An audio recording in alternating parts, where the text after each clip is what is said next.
नमस्कार, cricket world cup के इस खास कार्यक्रम गूगली में आपका स्वागत है। अगले 1 घंटे तक भारत और बांग्लादेश के बीच पुणे में होने वाले मैच के उन सभी पहलुओं पर बात करेंगे जो इस वर्ल्ड कप की तस्वीर को और पुख्ता करेगी।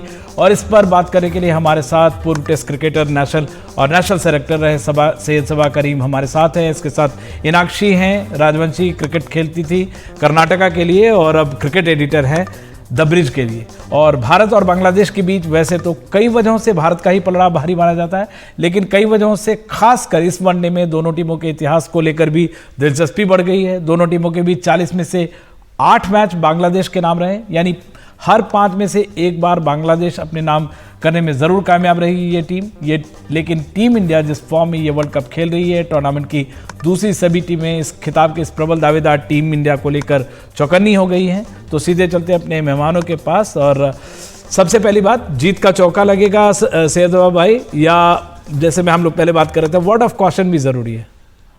बैलेंस अप्रोच की ज़रूरत है, जो कि भारत को पता है कि बांग्लादेश की टीम किस तरह की है। कई ऐसे प्लेयर्स हैं उनमें जिनका प्रदर्शन कई बार भारत के विरुद्ध भी अच्छा रह चुका है, उनके पास भी अनुभव है। भारत पूरी तरह से तैयारी करके मैदान में उतरेगा। और कल या आज सुबह विराट कोहली ने एक अच्छी बात कही कि अब ये विश्व कप में कोई भी मैच हो, आप किसी भी टीम को कम नहीं आंक सकते हैं। तो भारत का अप्रोच भी कुछ इसी प्रकार का रहेगा। उनकी तैयारी काफ़ी अच्छी है, फॉर्म में सभी खिलाड़ी हैं, कंडीशंस के बारे में उनको भली भांति मालूम है। तो अगर आप इस रवैये के साथ मैदान में उतरेंगे, जो अप्रोच अभी तक भारत ने दिखाया है, वो एग्रेशन का, वो आक्रामकता के साथ अगर आप मैदान में उतरेंगे, तो मुझे लगता है कि ये मैच भी भारत को अपनी झोली में कर लेना चाहिए और वो 4-0 भारत को प्राप्त कर लेना चाहिए। चौका लगेगा।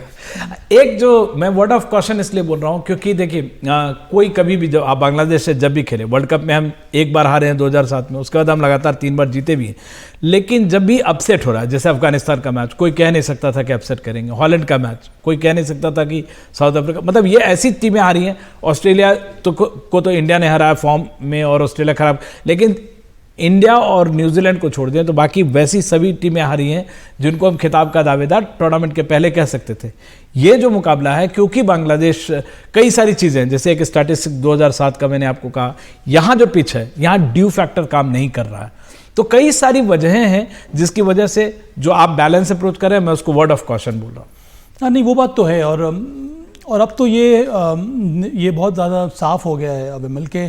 अब कोई भी मैच खेलने जाएं, अगर आपकी एकाग्रता में अगर आपकी कमी आएगी तो फिर आपको हार का मुंह देखना होगा, जो दक्षिण अफ्रीका के सामने हमें देखने को मिला, जो इंग्लैंड के सामने हुआ था। तो उस तरह से भारत को भी पता है कि आप अपने टॉप गेम को आपको लाना होगा। बांग्लादेश के साथ मुकाबला है, इनको भी अंतर्राष्ट्रीय क्रिकेट का अनुभव है, वो भी कई बार मैचेस जीत चुके हैं। हाल ही में इसके पहले जो एक दिवसीय श्रृंखला हुई थी, मुझे लगता है कि लास्ट दिसंबर में, वहाँ पर बांग्लादेश ने भारत को 2-1 से वो श्रृंखला जीती थी। तो इसका मतलब यह है कि भारत को पता है कि बांग्लादेश एक स्ट्रॉन्ग टीम है। उनके पास भी अच्छी स्पिन बॉलिंग अटैक है, शाकिबुल हसन है, मेहदी हसन मिराज है, उनकी पेस बॉलिंग काफ़ी तगड़ी है, मुस्तफिजुर रहमान है, शरीफुल इस्लाम है, ये दोनों लेफ्ट आर्म सीम बॉलर है, उसके साथ साथ तस्कीन अहमद है। तो इनकी गेंदबाजी भी काफ़ी स्ट्रॉन्ग है। तो भारत इन सब चीज़ों के बारे में ध्यान में रखकर ही तैयारी करके ही मैदान में उतरेगा। और जैसे कि मैंने कहा कि भारत के लिए ज़रूरी ये है कि जो एकाग्रता हम लोगों ने अभी तक पहले 3 मैचेस में बरकरार रखी थी, उसी फोकस के साथ भारत को आज का भी मैच खेलना होगा। एक और इम्पॉर्टेंट स्टैट है कि 4 में से 3 मैच बांग्लादेश ने, जो पिछले 4 में से 3 मैच बांग्लादेश ने जीते हैं। और ये एक, और जैसे आप विराट की बात कर रहे थे, विराट ने एक शाकिब अल हसन के बारे में कहा, क्योंकि वैरायटी है, हाई आर्म भी करते हैं, लूप भी करते हैं और साइड आर्म भी बॉलिंग, मतलब आपके पास वैरायटी है बैट्समैन को चौंकाने के लिए। और जैसे आप कह रहे हैं, जो पुणे की पिच है, पुणे भी हम चलेंगे, लेकिन पुणे की पिच है, वहाँ पे ड्यू फैक्टर नहीं है, हवाएं तेज चलेंगी, एक चक्रवात का भी, साइक्लोन का भी कहा गया। ये फैक्टर भी देखिए, बहुत छोटे छोटे से फैक्टर होते हैं जो कि 10 से 40 ओवर के बीच में, हमारे लिए तो ऑस्ट्रेलिया में पहला 3 ओवर ही डिफिकल्ट हो गया था। तो ये फैक्टर को फैक्टर इन करने के लिए, ताकि हम मैच में बैलेंस अप्रोच के साथ उतरे। ठीक है, रोहित शर्मा ने जैसे पिछले मैच में भी कहा था कि हाँ, वो अपना एग्रेसिव मैच खेलें, लेकिन बाकी खिलाड़ियों के लिए वो कहेंगे कि आप थोड़ा सा एक माइंड में कहीं ना कहीं रखें। या आपको लगता है कि नहीं, अब जैसे खेलते मुझे तो लगता है कि जो बोल्ड अप्रोच के साथ भारतीय टीम ने प्रदर्शन दिखाया है, चाहे वो गेंदबाजी में हो या फिर बल्लेबाजी में हो, वही अप्रोच आज के मैच में भी देखने को मिलना चाहिए। कई सारे जो आउटसाइड फैक्टर्स होते हैं ना विमल, वो हमारे नियंत्रण में रहते नहीं हैं। ये ज़रूरी है कि उस पर ध्यान देना, विकेट की कंडीशन कैसे है, क्या बॉल सीम कर रही है, अगर बॉल सीम कर रही है तो फिर आपको शॉट सिलेक्शन क्या होना चाहिए, मिडल ओवर्स में आपको किस तरह से बैटिंग करनी चाहिए, अगर बॉल ग्रिप कर रही है, टर्न हो रही है, तो फिर आपके पास क्या क्या शॉट्स हैं जहाँ पर आपको लगाने होंगे। तो इस तरह की बातें हैं, वो अनुभव के साथ आपको आ जाती हैं। ये सभी खिलाड़ी जो है इंडियन टीम में, उन सबको मालूम है। और जो टॉप ऑर्डर बैटर होता है ना, वो पेस को सेट करता है। टॉप ऑर्डर को मालूम हो जाता है बहुत जल्दी कि विकेट किस प्रकार से बिहेव कर रहा है, और उसको देखकर जो अन्य जो बैटर्स हैं वो अपनी तैयारी करना शुरू कर देते हैं। तो मुझे लगता है कि आज उसी प्रकार की रणनीति के साथ भारतीय टीम मैदान में उतरेगी। बांग्लादेश की एक ऐसी टीम है जो बड़े मैचेस जीत चुकी है, बड़े टीमों को हरा चुके हैं, तो उसको भी ध्यान में रखना होगा इंडिया को। पर इस समय जो फॉर्म दिखाया है भारत ने, जिस तरह के मैच विनर्स हैं भारतीय टीम में, मुझे लगता नहीं है कि ये जो हम लोग बात करते आ रहे हैं, जो दक्षिण अफ्रीका के साथ हुआ या इंग्लैंड के साथ हुआ, वो आज के मैच में मुझे लगता नहीं कि भारत के साथ होने वाला है। झुकेगा नहीं। चांस ही नहीं। सैयद सबा करीम सेलेक्टर भी रहे, और मुझे अंदाजा है कि ये आप जब टीम को बताते हैं या टीम मैनेजमेंट से बात करते हैं तो इसी अप्रोच के साथ बात करते हैं, और खिलाड़ी भी रहे टीम इंडिया के। चलते हैं इनाक्षी आपके पास। इनाक्षी, ये इस पिच का जो रिकॉर्ड है, क्योंकि हम लोग जर्नलिस्ट भी हैं, क्रिकेट हम लोग ऐसे बात करते हैं कि भाई पिछले 4 में से, मतलब 7 में से 4 मैच आपने पहले बैटिंग करते हुए जीती। आपको लगता है क्योंकि हवाएं भी चलेंगी और चेज करना इस पिच पे डिफिकल्ट होगा, टॉस पिछले मैचों जैसा इंपॉर्टेंट होगा यहाँ पे पुणे में? हाँ, डेफिनेटली ये पिच बैटर्स पैराडाइज बोलते हैं। और एक चीज देखनी होगी कि ये पहला मैच है इस सीजन में जो पुणे में होने वाला है, और वर्ल्ड कप खासकर 1996 के बाद तो हुआ ही नहीं है। तो आज जबकि इंडिया चेस करते हुए ही जीत रही है पिछले 3 मैचेस, बट आज का टॉस आई थिंक इम्पोर्टेंट रहेगा, और बैटिंग फर्स्ट का एक बेटर कॉल रहेगा रोहित शर्मा के लिए। सब भाई, बैटिंग फर्स्ट होना चाहिए अगर मौका मिलता है तो? बैटिंग कर सकता है भारत। अगर सेकेंड हाफ में शबनम गिरने के चांस नहीं है तो फिर पहले बल्लेबाजी करना एक शानदार विकल्प होगा। मैं भी यही चाहता हूं अगर भारत बैटिंग करे और ठीक तरह से पूरे के पूरे 50 ओवर भारत यूटिलाइज करे, तो मैं ये एक्सपेक्ट कर रहा हूं कि 350 प्लस का अगर भारत स्कोर खड़ा करेगा तो जो कॉन्फिडेंस है भारतीय बल्लेबाजी में और ज़्यादा बढ़ जाएगा, कई सारे बैटर्स को खेलने का मौका मिलेगा और फिर दबाव बढ़ेगा बांग्लादेश के ऊपर। तो ये एक शानदार विकल्प है, क्योंकि बांग्लादेश की स्ट्रेंथ क्या है? उनकी स्ट्रेंथ जो है गेंदबाजी में, अगर हम देखें 2 स्पिनर्स हैं उनके पास, उसके साथ साथ मुस्तफिजुर रहमान और शरीफुल इस्लाम, ये चारों बॉलर्स ऐसे हैं जिनको फ़ायदा मिलता है धीमी विकेटों पे, क्योंकि उनके पास वेरिएशन बहुत सारे हैं। दोनों जो लेफ्ट आर्म सीमर्स हैं, मुस्तफिजुर और शरीफुल, वो दोनों के पास वो लचकता है रिस्ट में, जो खूब सारे वेरिएशन वो डालते हैं। दोनों स्पिनर्स काफ़ी अच्छे हैं इनके। तो यहाँ पर बहुत ज़रूरी है, अगर इस प्रकार के अटैक को खेलने के लिए अगर आप पहले बैटिंग कर लें, अगर विकेट सही हो तो उसका फ़ायदा आपको ज़रूर मिलेगा। तो भारत का मुझे लगता है कि अप्रोच यही होना चाहिए। एक अच्छी बात है कि मैंने बहुत दिनों बाद ड्यू के टॉस भी हो गया होगा। नहीं 130 पे होगा वो तो। मैंने बहुत दिनों बाद ड्यू के लिए शबनम वर्ड सुना, या तो ओस का यूज करते हैं, ओस वर्ड यूज करते थे। आजकल तो लोग ज्यादातर इंग्लिश बोलते हैं ना, तो और उसी अप्रोच के साथ भी रहते हैं। जो बांग्लादेश की अभी तक टीम रही है, और जैसे विंड कंडीशन हम बोल रहे हैं, वहाँ पे विंड इफेक्टिव होगा, आपको लगता है कि उनके फास्ट बॉलर्स, खासकर शकीब उल हसन का जो फिटनेस है उसको लेके क्वेश्चन है, खेलेंगे नहीं खेलेंगे, आपको लगता है कि उनके फास्ट बॉलर्स को लेके भी जरूर से हमें उसको माइंड में रखना होगा? आपके हिसाब से कॉशियस नहीं होना होगा? हाँ, जरूर विमल, वो तो भारत हमेशा से करता है, वो हर एक टीम करती है। देखिए, हम लोग बात करते हैं हमेशा कि तैयारी आपकी किस तरह की होनी चाहिए। तैयारी क्या होती है? जो वीडियो एनालिस्ट होता है, जिसको परफॉर्मेंस एनालिस्ट हम लोग कहते हैं, वो एक चार्ट तैयार करता है हर एक बॉलर का, कि इस बॉलर की स्ट्रेंथ क्या है, इस बॉलर की कमज़ोरी क्या है, राइट हैंडर के सामने किस लेंथ पे वो बॉलिंग करता है, नई गेंद के साथ उसकी लेंथ क्या होती है, जब बॉल पुरानी हो जाती है तब उसकी लेंथ क्या होती है मिडिल ओवर्स में, अंतिम के ओवर्स में वो किस तरह की गेंदें ज़्यादा डालता है, क्या वो कटर्स का इस्तेमाल करता है, क्या वो धीमी गति की बॉल ज़्यादा डालता है। ये सारे के सारे जो पॉइंट्स हैं ना, वो बल्लेबाजों के सामने रख दिया जाता है और वो बल्लेबाज देखते हैं, उस प्रकार से वो तैयारी करते हैं। तो ये समझ मैच के पहले ही हो जानी चाहिए हर एक बैटर को, हर एक खिलाड़ी को। गेंदबाजों के साथ भी यही है कि अगर आप शकीब उल हसन को बॉलिंग कर रहे हैं तो उनकी स्ट्रेंथ क्या है, उनकी कमजोरी क्या है, कौन से एरिया में अगर आप बॉल डालेंगे तो आपको विकेट लेने के चांसेस ज़्यादा होते हैं।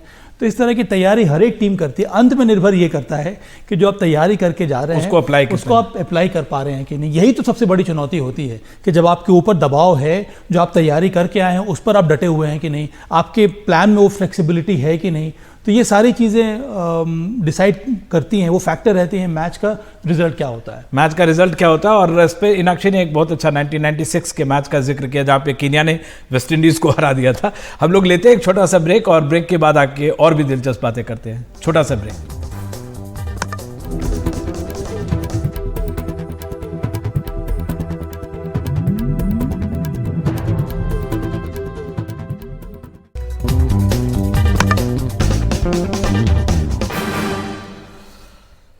तो गूगली और वर्ल्ड कप का मुकाबला शुरू होने को है भारत और बांग्लादेश के बीच, और हम अपने मेहमानों से फिर बात करते हैं। इनाक्षी, आपके पास आते हैं। अगर टीम इंडिया इस बार अगर टॉस जीतने के बाद आपको लगता है शार्दुल और मोहम्मद शमी को आपस में एक्सचेंज किया जा सकता है, क्योंकि शमी के पास अब तक वर्ल्ड कप में उनको खाता खोलने का अपना मौका नहीं मिला है। अभी अभी न्यूज भी आया है कि उनको टॉप 12 में सेलेक्ट किया है शामी को, और वो ग्राउंड पे भी दिख रहे हैं। तो काफी चांसेस लग रहे हैं कि आज मोहम्मद शमी को खेलने का एक मौका दिया जाएगा, और खासकर अभी ही टाइम है अगर उनको बाद में शमी को लेके आना है, क्योंकि एंड में वो नहीं ला सकते। तो अगर कुछ स्विच भी करना है, कुछ टीम में चेंज भी करना है, तो आज एक अच्छा मौका है। आज एक्सपेरिमेंटल भी रह सकता है, क्योंकि हो सकता है इंडिया बैटिंग पहले करे टॉस जीत के। और जो ये पिच भी दोनों ही टीम के लिए अननोन है, क्योंकि पहली बार एक वर्ल्ड कप मैच यहाँ खेले जाने वाला है, साइक्लोन की भी वार्निंग है।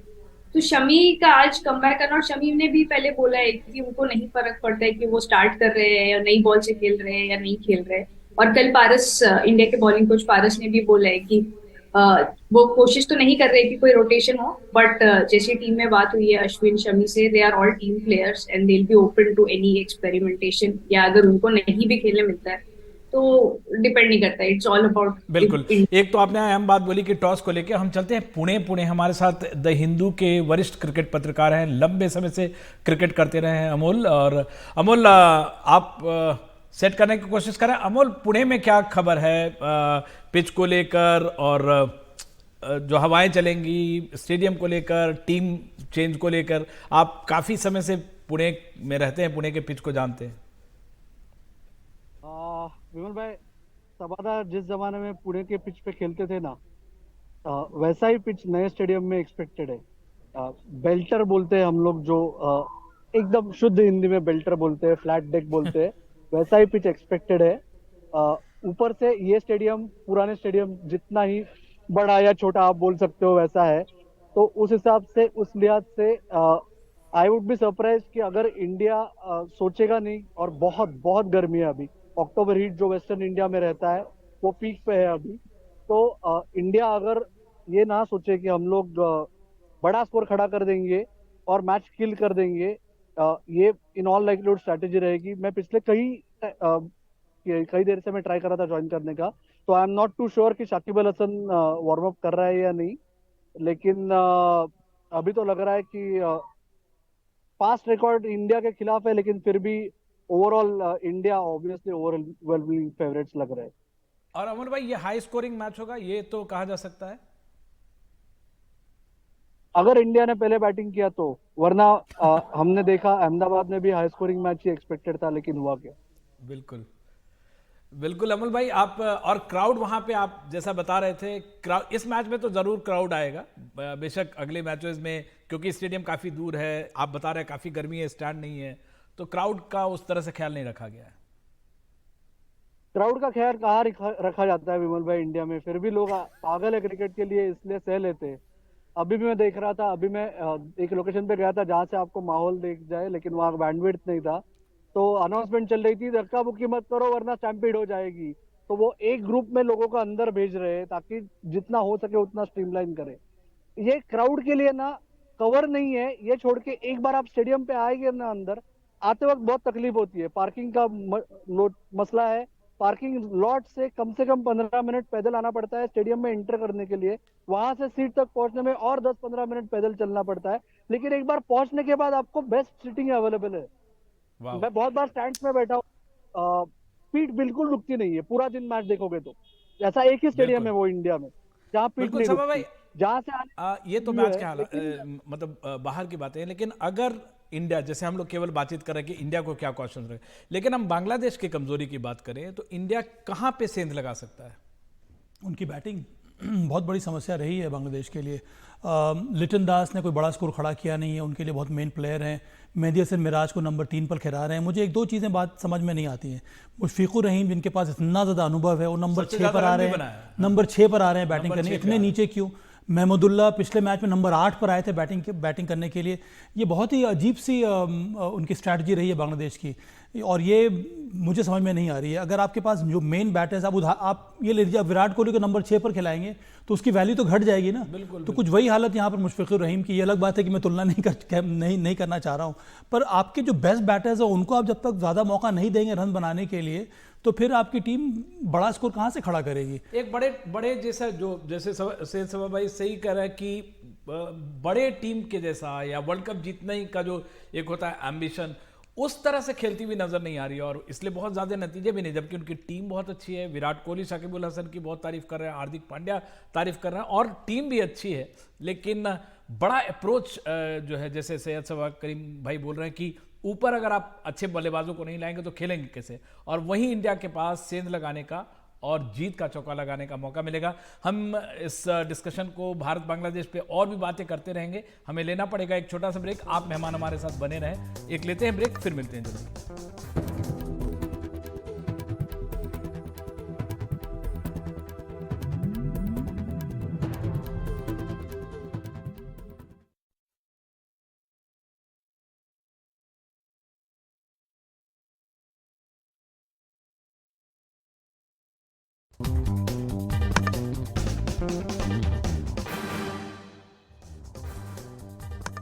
तो क्रिकेट वर्ल्ड कप के इस खास कार्यक्रम गूगली में आपका फिर से स्वागत है, और हम लगातार चर्चा कर रहे हैं भारत और बांग्लादेश के बीच आधे घंटे में होने वाले टक्कर की।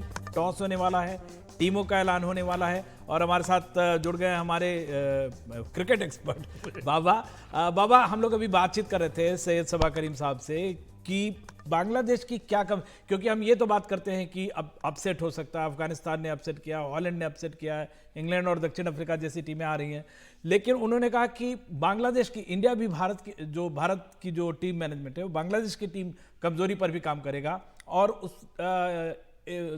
तहत उन्होंने बताया कि बांग्लादेश की बैटिंग जो है उनकी एक कमजोर कड़ी है। देखिए, बैटिंग कमजोर करी है, और इस बात से थोड़ा क्यों लेना होगा कि थोड़ा आंकड़े यदि आप देखेंगे तो 4 मुकाबले में 3 जो है बांग्लादेश ने देखा। अब थोड़ी दिनों पहले एशिया कप में हराया हमको बांग्लादेश ने 6 रनों से हराया था। लेकिन आप उस पर आर्गूमेंट मेरे साथ कर सकते हैं कि वहाँ विराट नहीं, बुमराह नहीं खेल रहे थे, विराट नहीं खेल रहे थे, कुलदीप नहीं खेल रहे थे, तो आप कह सकते हैं कि इनके बिना हराया। लेकिन बांग्लादेश क्रिकेट टीम से मुझे बहुत डर लगता है। एक आपको, लेकिन आपको डर थोड़ा सा दूर किए देता हूं कि टॉस के लिए शाकिब अल हसन नहीं गए, क्या पता खेले या नहीं। यदि साकिब नहीं है तो टीम जो है आधी कर दीजिए फिर तो। और मुझे बहुत डर लगता है, क्योंकि ये वही टीम है जिसने आपको एक बार वर्ल्ड कप से बाहर कर चुकी है, गाहे बगाहे आपको हरा देती है। दिक्कत यह है इन छोटी टीमों के साथ इनके पास खोने के लिए कुछ है नहीं, कोई बैगेज है नहीं। आके खुल के यदि खेल गए और यदि उनका दिन हुआ तो फिर मुश्किल हो जाती है। बिल्कुल, हमारे पास और बांग्लादेश ने टॉस जीतकर बल्लेबाजी चुनी है। तो ये एक बड़ी खबर आ रही है कि बांग्लादेश ने टॉस जीता और बल्लेबाजी चुनी है। हमारे साथ गुरशरण सिंह है, फॉर्मर टेस्ट क्रिकेटर, और दिनेश चोपड़ा बहुत क्रिकेट जानते हैं और मुझे भी काफ़ी एनलाइटन करते रहते हैं, बहुत सारे फैक्ट से, बहुत नंबर से। सबसे पहले गुरशरण सर, बांग्लादेश ने टॉस जीतकर बल्लेबाजी चुनी है, लेकिन शाकिब अल हसन टॉस के लिए नहीं गए हैं। भारत के लिए आप कैसे देखते हैं इसको? नहीं, अगर साकिब अल हसन नहीं खेल रहे हैं तो मुझे लग रहा है कि 30 से 40% टीम ही है साकिब अल हसन। बैटिंग, बॉलिंग, कप्तानी, फिर फील्डिंग, मतलब, और इतने एक्सपीरियंस प्लेयर हैं, इतने सालों से खेल रहे हैं, और बांग्लादेश को बहुत मैचेस जिताए हैं उन्होंने। अब बांग्लादेश ने टॉस जीत के बैटिंग की है, मुझे तो यही लग रहा था उनका यही चांस है, क्योंकि मुझे मुश्किल लग रहा है, क्योंकि भारत की टीम काफी सक्षम है, वेल बैलेंस्ड है, चाहे बैटिंग, बॉलिंग, फील्डिंग, और प्लानिंग भी बहुत अच्छी कर रहे हैं। तो अगर यही है कि हमें उनको जल्दी आउट करना पड़ेगा, कि 240-50 के नीचे आउट करना पड़ेगा हमें, और अगर वो ज्यादा रन 300 के आसपास बनाते हैं, जो कि मुझे काफी कम चांस लग रहा है, क्योंकि हमारी जैसे बॉलिंग हो रही है, मोहम्मद सिराज, बुमराह, तो और स्पिनर्स में तो कमाल ही कर रहे हैं, कुलदीप यादव एंड रविंद्र जडेजा, फिर R Ashwin I don't know खेल रहे हैं कि नहीं। पाजी, अब ये तय हो गया कि साकिब नहीं खेल रहे हैं। बिल्कुल, अब ये तय हो गया कि साकिब प्लेइंग 11 में नहीं है। बिल्कुल टॉस नहीं करना है तो दैट मीन्स वो नहीं खेल रहे। तो ये अच्छा है, ये हमारी इंडिया की टीम के लिए भी अच्छा है कि वो प्लेयर नहीं खेल रहे हैं। लेकिन वो खेल भी रहे होते हो तो मुझे लग रहा है कोई थोड़ा बहुत ही फर्क पड़ेगा, क्योंकि बहुत ही जबरदस्त फॉर्म में है इंडियन टीम। दिनेश दिनेश बाबा बहुत बहुत क्रिकेट पढ़े लिखे जर्नलिस्ट है। पढ़े लिखे जर्नलिस्ट। तो दिनेश ये बताइए, जो अगर शाकिब नहीं खेल रहे हैं तो ये एक लोड कम है, या आपको फिर भी, क्योंकि बांग्लादेश का जो, अगर हम 40 मैच की बात करते हैं तो 8 मैच उन्होंने जीता है, हर 5 में से एक मैच अगर वो जीतते हैं, क्या हमें वर्ड ऑफ कॉशन के साथ जाना चाहिए, बैलेंस्ड अप्रोच के साथ जाना चाहिए, या फिर हम जैसे खेल रहे हैं नेचुरल अटैकिंग मोड में जाना चाहिए? देखिए विमल, वर्ड ऑफ कॉशन तो हमेशा होना चाहिए, क्योंकि ये वर्ल्ड कप है। सब अपना ए गेम लेकर आते हैं, सब अपनी बेस्ट प्रिपरेशन के साथ आते हैं। और हमने देखा अभी किस तरह से नेदरलैंड्स और अफगानिस्तान ने अभी अपसेट करे हैं। सो उसमें तो कोई डाउट नहीं है, कोई संदेह नहीं है। जहां तक बात रही कि क्या इंडिया इस टाइम शाकिब के जाने से या शाकिब के रहने से इंडिया प्रेशर में आती, आई डोंट थिंक सो। मुझे लगता है जिस तरह का फॉर्म इंडियन टीम इस समय दिखा रही है, शाकिब के होने या ना होने से कुछ फर्क नहीं पड़ता। लेकिन यहाँ पे मैं एक चीज और करना चाहूंगा कि अगर आप, I mean personally if you ask me, I think India का भी वर्ल्ड कप रियल मायने में स्टार्ट नहीं हुआ है। रियल मायने में स्टार्ट होगा जब हम न्यूजीलैंड, इंग्लैंड और साउथ अफ्रीका से मैचेस खेलेंगे। क्योंकि अभी तक हमने जितने भी मैचेस खेले, ऑस्ट्रेलिया, यस उसका नाम ऑस्ट्रेलिया, लेकिन अगर आप उनकी लाइनअप देखें, उनका करंट फॉर्म देखें, उस तरह की सक्षम टीम नहीं है। Pakistan again man to man, there was lot of hype. बहुत हम लोगों ने इन मीडिया, मैं अब जिस रोल में हूं, हमने देखा कि किस तरह से सबने हाइप अप किया। लेकिन man to man Pakistan, I don't think so India को मैच कर सकती है। Same will go for Bangladesh. Yes they are an international team, हमें रिस्पेक्ट करनी चाहिए ऑपोजिशन की। लेकिन अगर आप मुझसे असल मायने में पूछें तो अगला मैच धर्मशाला में है न्यूजीलैंड के साथ, वहां से इंडिया का वर्ल्ड कप असल मायने में स्टार्ट होगा। लेकिन सबसे बड़े दिनेश, सबसे बड़ी बात है, सावधान रहने की जरूरत होगी जब आप बैटिंग करने आएंगे। तो टीमें जो सेकंड बैटिंग कर रही है वहीं आके फंस जा रही हैं। जी बिल्कुल, देखिए सावधान रहना, ऑपोजिशन की रिस्पेक्ट करनी, बिल्कुल ये तो किसी भी स्पोर्ट में, आप चाहे नंबर 1 की पायदान पर हो, दूसरी टीम नंबर 10 की रैंकिंग पर हो, वो तो आपको करना ही करना है। लेकिन ये अगर हम ये कहें कि अभी जैसे मैं सुन रहा था कि अभी एशिया कप में बांग्लादेश ने हराया, आई थिंक ये कुछ रेलेवेंस नहीं रखता है personally if you ask me. Because team, जैसे आप लोगों ने भी कहा, बुमराह आ गए हैं, विराट हैं, श्रेयस अय्यर नंबर 4 पर, all those things they put together मुझे लगता है कि इंडिया एक बहुत ही सुदृढ़ टीम है इस वक्त। बिल्कुल। लेकिन गुरशरण सर, एक मुझे जो निजी तौर पे थोड़ी मुझे मायूसी लग रही है कि वो शमी को फिर मौका नहीं मिला है। क्या हम बड़े ही मैच में उनको उतारेंगे या नहीं उतारेंगे? क्या उनके लिए जगह ही नहीं है? क्या आप कोई बताएगा? फिर शार्दुल को रखा है क्या मुझे बैटिंग? कोई बताएगा कि शार्दुल क्यों है इस टीम में? नहीं, देखिए शार्दुल ने भी काफी मैचेस में अच्छा परफॉर्म किया है, चाहे एवरेज वो 6 का जो रन रेट है, जो 6 के हिसाब से रन देते हैं, लेकिन वो विकेट्स भी लेते हैं, कोई ऐसा नहीं है। लेकिन मुझे एशिया यही लग कप रहा में है बांग्लादेश के खिलाफ विकेट लिया था सर, मुझे याद है। लेकिन बाकी उसके बाद नहीं देखा मैंने। नहीं, मैं जो टीम मैंने गुरशरण सर ये कहना चाह रहा कि अगर आपको बड़ा मैच खिलाना, जैसे कह रहे दिनेश की बड़ा मैच आपका तब शुरू होगा जब न्यूजीलैंड, इंग्लैंड, साउथ अफ्रीका से आप खेलेंगे, तो शमी को क्या आप उन मैचेस में डायरेक्ट उतारेंगे? नहीं, मैं विमल, मुझे ये लग रहा है कि अपनी बेस्ट 11 ही खिलानी चाहिए हमेशा।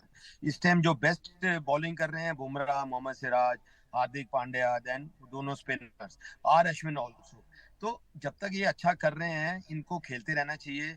क्योंकि कहते हैं ना, विनिंग कॉम्बिनेशन को छेड़छाड़ नहीं करनी चाहिए ज्यादा। मोहम्मद शमी ठीक है, वो 15 में है, बड़ी अच्छी बात है कि वो 15 में है। सभी पे थोड़ा सा प्रेशर है कि हमें विकेट निकालनी पड़ेगी, अच्छी बॉलिंग करनी पड़ेगी, नहीं करेंगे तो बाहर मोहम्मद शमी है। तो दैट इज, ये अच्छा पॉइंट है, बट मुझे नहीं लगता है कि वो टीम में है तो उनको जबरदस्ती अभी खिलाना चाहिए। जी दिनेश कुछ कहना चाहते हैं? जी दिनेश। मैं एक्चुअली गुश सर से एक सवाल पूछना चाह रहा था। गुश सर, मैं खुद चाह रहा था, मैं खुद सोच रहा था कि शायद भारतीय टीम मैनेजमेंट शमी को मौका दें। क्या आपको नहीं लगता कि एक गेंदबाज जो कि इतना अच्छा परफॉर्म करता है, कि उसको थोड़ा गेम टाइम देके उसको थोड़ा रवा रखें, कि वो कोई बड़ा मैच आए, गॉड फॉरबिड कोई इंजरी आए, तब ऐसा ना हो कि शमी को एकदम से लेकर आ रहे हैं हम 5वें मैच में या 6ठे मैच में। तो आपको नहीं लगता कि ये एक अच्छा मौका था भारत के लिए कि शायद वो थोड़ा गेम टाइम शमी को दे सकते थे? दिनेश, मुझे लगता है कि देखिए बांग्लादेश टीम नो डाउट कि अभी थोड़ी सी कमजोर लग रही है क्योंकि अच्छा नहीं खेल रहे हैं, लेकिन उन्होंने बहुत अपसेट भी किए हुए हैं पहले। तो वर्ल्ड कप में मुझे लग रहा है, देखिए नीदरलैंड ने जीता, अफगानिस्तान ने हराया, तो वर्ल्ड कप में हर टीमें तैयारी करके आती हैं। और मोहम्मद शमी ऑब्वियसली नेट्स में बॉल डाल रहे होंगे, ऐसा नहीं है कि वो मतलब कुछ नहीं कर रहे हैं, वो रेडी हैं। और जब भी मौका मिलेगा, वो इतने एक्सपीरियंस्ड है, इतना हुनर है उनके पास, मतलब बहुत ही जबरदस्त बॉलर हैं। मुझे वैसे दिनेश के बात से मैं एग्री भी करता हूँ कि एक आधा मैच बीच में देना चाहिए, लेकिन जो मोहम्मद सिराज इतना जबरदस्त परफॉर्म कर रहा है, एक मैच में उसको नहीं खिलाएंगे या बुमराह को रेस्ट देंगे तो उनकी भी लय खराब होगी ना, उनको भी मैच में एक रेस्ट मिलना चाहिए। तो मेरे अच्छा, हिसाब इस से मैच की बात कर लेते हैं ठीक कर रहे हैं। गुरशरण सर, इस मैच की बात कर लेते हैं। यहाँ पे जो पिच है नॉर्मली मतलब कह रहे हैं कि चेज करना थोड़ा डिफिकल्ट होगा क्योंकि ड्यू नहीं होगी यहाँ पे, विंड हवाएं तेज चल रही हैं, साइक्लोन की भी खबर है। आपको लगता है कि टीम इंडिया का जो बैटिंग फॉर्म है वो इन सब चीज़ों को के लिए अभी मतलब इस बैटिंग फॉर्म के सामने कोई भी चीज़ बहुत बड़ी मायने नहीं रखती है? नहीं, वो तो आप सही कह रहे हैं कि कोई भी टारगेट ये अचीव कर सकते हैं, बट ये क्रिकेट है, क्रिकेट में एनीथिंग इज पॉसिबल। 50 ओवर्स में मैं फिर बार बार मानता हूँ कि कोई भी टीम अच्छा जो उस दिन खेलेगी और कंडीशंस के हिसाब से, अब पिच पता नहीं कैसा बिहेव करती है। बांग्लादेश ने टॉस जीत के बैटिंग की है, तो दैट मींस ये पिच कोई बाद में ऐसा नहीं है कि बहुत ज्यादा बेटर हो जाएगी। तो जो उनके हिसाब से उन्होंने यही सोचा कि ये परफेक्ट बैटिंग कंडीशंस हैं, लेकिन इंडिया के हिसाब से ये वो है कि इसमें थोड़ा शायद स्पिनर्स को भी हेल्प मिल सकती है थोड़ी बहुत, बट मतलब डिसीजन मुझे बांग्लादेश का ठीक ही लग रहा है कि उन्होंने जो बैटिंग। दिनेश, आप क्या कहना चाहेंगे क्लोजिंग कमेंट, क्योंकि ये वही जगह है जिस हाईवे पे रोहित शर्मा जो है स्पीडिंग नहीं, लेकिन वो खबर जो भी हो, वो खबर पक्की नहीं, वो लेकिन सीट बेल्ट बांध के रखने की जरूरत है। मैं मैच में सीट बेल्ट बांध के रखने की जरूरत है। हवा में उड़ना नहीं है। नहीं, बिल्कुल उड़ना नहीं है सर, वर्ल्ड कप है, उसमें तो कोई डाउट ही नहीं है। फॉर्म बिल्कुल अच्छा है भारत का, लेकिन जैसे कि अभी घोष सर ने भी कहा कि ऑपोजिशन को कभी आप लाइटली नहीं ले सकते, खासकर जैसे हमने अभी कहा कि अभी 2 अपसेट हमने देखे रीसेंट मैचेस में, तो देयर इज नो वे कि हम लोग इसको लाइटली ले। हाँ, थोड़ा कॉम्बिनेशन डिफरेंट हो सकता था कि शार्दुल कमिंग एट नंबर 8 या आपके पास 7 बैट्समैन है, फिर नंबर 8 पे फिर आपको शार्दुल भी चाहिए, वो थोड़ा अटपटा है। But then that's the beauty of this game कि सबके अपने अपने पॉइंट ऑफ व्यूज हैं, सबका अपना अपना एक धारणा है। तो बट फिर भी हमें तो टीम मैनेजमेंट के साथ ही अब चलना पड़ेगा। चलिए, शमी का भी इंतजार लंबा हो रहा और अश्विन का भी। बिल्कुल। अगर इसको क्योंकि हमारे पास वक्त कम है, अगर आप बांग्लादेश को कितना टारगेट देते हुए देखते हैं, पहले गुरशरण सर फिर दिनेश, ये क्लोजिंग हमारा होगा, कितना टारगेट आप देखते हैं कि इंडिया के लिए बड़ा ईज रहेगा? अगर 300 सवा 300 आई थिंक 240-50 तक, 250 से नीचे रोक लेते हैं तो मतलब टारगेट ठीक रहेगा। अगर उसके ऊपर होगा तो 70-80 तो फिर थोड़ा सा टफ हो जाएगा, मुझे लग रहा है ये फीलिंग। दिनेश, क्या टफ हो सकता है इंडिया के लिए, कितना टारगेट? यार विमल, ये तो प्योर तुक्का मरवा रहे हो आप मेरे से, प्योर तो मेरे भाई, मेरे को लगता है इंडिया, मतलब मैं तो बहुत बुलिश हूँ इंडिया को लेके, तो मुझे लगता है India can chase down any target. 270, 280, 300, मुझे नहीं लगता कि इंडियन टीम जो इस करंट फॉर्म में और नंबर 8 पर शार्दुल ठाकुर आ रहे हैं जो कि बैटिंग कर सकते हैं, मुझे लगता है any target is possible for the Indian team. वैसे चेज करना होगा तो वहां तक बात पहुंचनी नहीं चाहिए, मतलब 8 नंबर तक। फिर तो हार्दिक का ही नंबर नहीं आया ठीक से। बिल्कुल, अभी तक हमारे 9 विकेट, मतलब 10 विकेट भी पूरे ओवरऑल 3-4 मैचेस में नहीं गिरे।